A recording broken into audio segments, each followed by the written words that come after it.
আব্দুল হামিদ কাসেমি, diamond Harbour, Abdul Hamid কাসেমি, দারুল উলুম দেওবন্দ থেকে হানাফি দেওবন্দি, তার একটা বই হচ্ছে সর্ববৃহৎ নামাজ শিক্ষা। সেই বইটা উঠাবেন, সেই বইয়ে পেয়ে যাবেন সর্ববৃহৎ নামাজ শিক্ষা। আব্দুল হামিদ কাসেমি দেওবন্দি হানাফি বলছেন চারটা মাযহাব মানা চারটা ফরজ, এটা হচ্ছে ভিত্তিহীন। তার বিপক্ষে বক্তব্য রাখা, তার বিপক্ষে প্রচার করাটা হচ্ছে ওয়াজিব, অপরিহার্য। যদি চারটা মাযহাব মানা চারটা ফরজ হয়, বলুন সাহাবায়ে কেরাম রাদিয়াল্লাহু তাআলা আনহুম চারটা মাযহাব মেনেছিলেন? তারা মহাপাপী হয়ে মারা গিয়েছেন, নাউযুবিল্লাহি মিন যালিক। বলবেন তাদের যুগে তো চারটা মাযহাব ছিল না, তো প্রশ্ন মানার প্রশ্নই আসে না। যখন তাদের যুগে চারটা মাযহাব ছিল না, মানার প্রশ্নই আসে না। তবে কি আপনি বলছেন যে ইসলামে কিছুটা পরিবর্তন করা যাবে? তাদের জন্য আলাদা কোরআন ছিল, আমাদের জন্য আলাদা কোরআন। আল্লাহ তাআলা মুহাম্মদ সাল্লাল্লাহু আলাইহি সাল্লামের উপরে ওহী অবতীর্ণ করলেন কখন?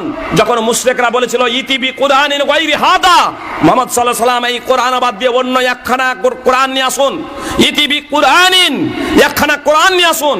ইতি বি কুরআনিন গায়রি হাদা, এই কোরআন বাদ দিয়ে অন্য একখানা কোরআন নিয়ে আসুন।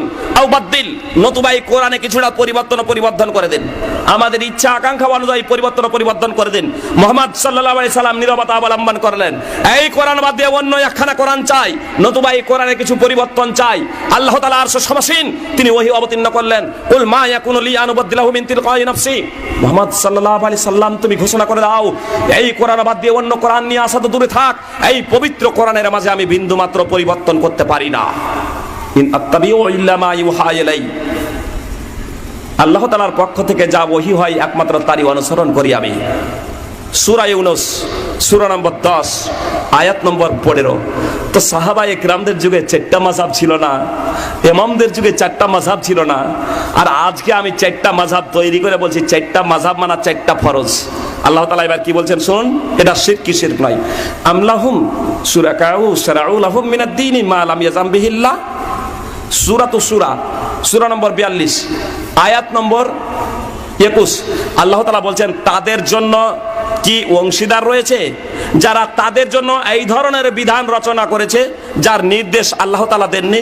চারটা মাযহাব মানার নির্দেশ আল্লাহ তাআলা দেননি, আর আমরা এখন বললাম চারটা মাযহাব মানা চারটা ফরজ। তো যার নির্দেশ আল্লাহ তাআলা দেননি, সেই বিধান আমরা রচনা করলাম না জনগণের জন্য আমরা তৈরি করলাম। যারা তৈরি করলাম তারা হয়ে গেলাম প্রভু, আর আপনারা হয়ে গেলেন প্রজা। ঈমান ও ইসলাম টুটে যাবে যদি মনে করেন যে চারটা মাযহাব মানা চারটা ফরজ, এখানে শিরক হয়ে যাচ্ছে। ইত্তাখাযু আহবারাহুম ওয়া রুহবানাহুম আরবাবা মিন দুনিল্লাহ, সূরা তাওবা সূরা নম্বর 9 আয়াত নম্বর 31।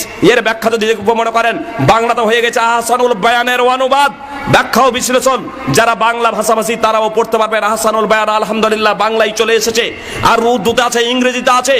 আপনার তাফসীর ইবনে কাসির, তাইসিরুর রহমান, বিভিন্ন বই উঠিয়ে দেখুন, স্পষ্টভাবে সেখানে দেখতে পাবেন তাফসীরে তাবারি, তাফসীরে সিয়ুতি। আর যদি সরাসরি এই আয়াতের ব্যাখ্যা দেখবো মনে করেন মুহাম্মদ সাল্লাল্লাহু আলাইহি সাল্লামের জীবনী, তাহলে সুনানে সহিহ তিরমিজি হাদিস নম্বর 2471, সিলসিলাতুল হাদিস সাহিহা হাদিস নম্বর 3293, সেখানে দেখতে পাবেন স্পষ্টভাবে আলেমদের কথাকে যদি নির্দ্বিধায় মেনে নেওয়া হয়, মুফতিদের কথাকে যদি নির্দ্বিধায় মেনে নেওয়া হয়,